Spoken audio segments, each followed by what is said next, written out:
In the 1940s, the nations of the world established a society of nations called the United Nations. The first thing they did was to put down a set of rules for member nations with obligations, rights, duties, and responsibilities. When Jesus preached his first sermon, the Sermon on the Mount, the first thing he did was to lay down the basic rules for his disciples and followers. These are the Beatitudes. The values that he laid down were in contradiction with the values of his time. Today, the same values of Jesus are in contradiction with the values of our globalized and consumeristic times. In Gaudate et Exsultate, Pope Francis in chapter 3 writes, "Living the Beatitudes means going beyond and against the flow of the world."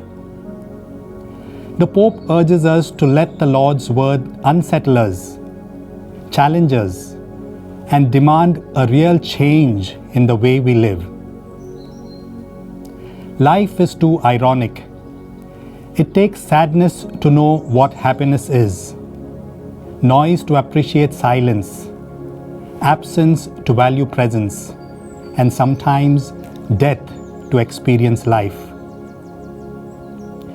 Jesus gives us the rules for happiness when he outlines the Beatitudes in the Gospel of Luke, chapter 6, 17 to 26. Interestingly, the Beatitudes in the Gospel of Luke are referred to as the Sermon on the Mount in the Gospel of Matthew. Unlike the Gospel of Matthew, where Jesus gives his teaching from a mountain, Luke situates Jesus on the plains. Jesus came down with the 12 and stopped at a piece of level ground. Matthew has 9 Beatitudes. Luke has only 4. Matthew says, "Blessed are the poor in spirit." Luke says, "Blessed are you who are poor." Jesus does not glorify material poverty.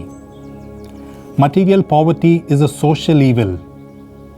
It is something which every Christian and every human being must try to eradicate. When Jesus says, "Blessed are the poor," he uses the Hebrew word anavim. Anavim means those who put their total trust in God. So when Jesus says, "Blessed are the poor," he means, "Blessed are the anavim," those who put their total trust in God. Jesus asserts that those who choose God are blessed. He says that we have to make a choice. We have to choose God's love or choose human power. Choose riches or choose poverty. Jesus blesses the poor and delivers a warning to the rich. He warns of the dangers that the rich face. The rich tend to be content with their comfortable existence. In their self-sufficiency, they tend to forget who their master is. When we have everything that we want, we tend not to feel the need of God. We believe that we can manage without a God. God becomes a God for emergencies only. Today we are challenged not to get sucked into the rat race for material possessions, for power and for position. We are challenged to trust in God and in God alone. Our Christian spirituality is centered on the Beatitudes. Many ordinary people have been converted following and living the Beatitudes. We are inspired by such stories of conversion. Mahatma Gandhi, the father of our nation India, was an admiration of the Beatitudes, and his philosophy and freedom struggle was shaped by Jesus' Sermon on the Mount. St. Augustine wrote, "Trust the past to God's mercy, the present to God's love, and the future to God's providence." Saint Vincent was born and brought up in France in the 16th and 17th century. He hailed from a very poor family. He entered the seminary to become a priest with an ulterior motive. He wanted to become rich. He desperately tried to get appointed to a rich parish. But a journey by ship was the turning point of his life. The ship got hijacked and could not reach its destination. Vincent was taken to the slave market in Tunis and sold to a fisherman. It was in the dungeons meant for slaves that Vincent realized the true meaning of priesthood. He began to serve his fellow slaves. This was the true beginning of his priesthood.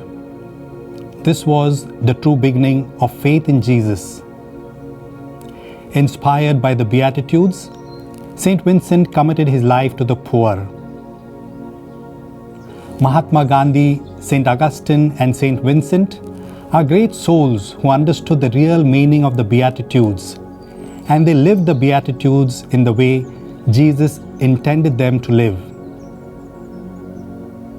All of us want to be happy. Whether we admit it or not, we keep trying out various paths which we hope will lead us to happiness we seek. Some people choose the path of love and romance to find happiness. Some others sadly choose the sadistic path of violence and terror to find happiness. Is there a sure recipe for happiness? Can we rely solely on our efforts to be happy? Or should we rely on God alone, the source of true happiness? Jesus, by his life, showed us the way to happiness and challenges us to acquire his attitudes, the Beatitudes, to be truly happy. One of the reasons why we are not truly happy is because of our misconception about happiness. Many of us are deceived into thinking that real happiness lies in hoarding and having lots of things and possessions. A bigger house, a better car, more gold to show off, designer clothes, expensive mobiles, and so on.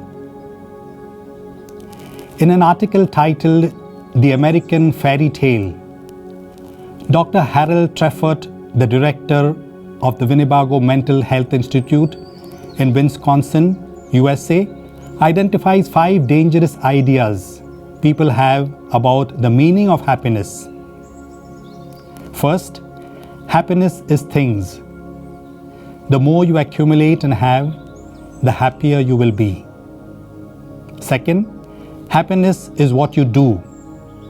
The more you produce and earn, the happier you will be.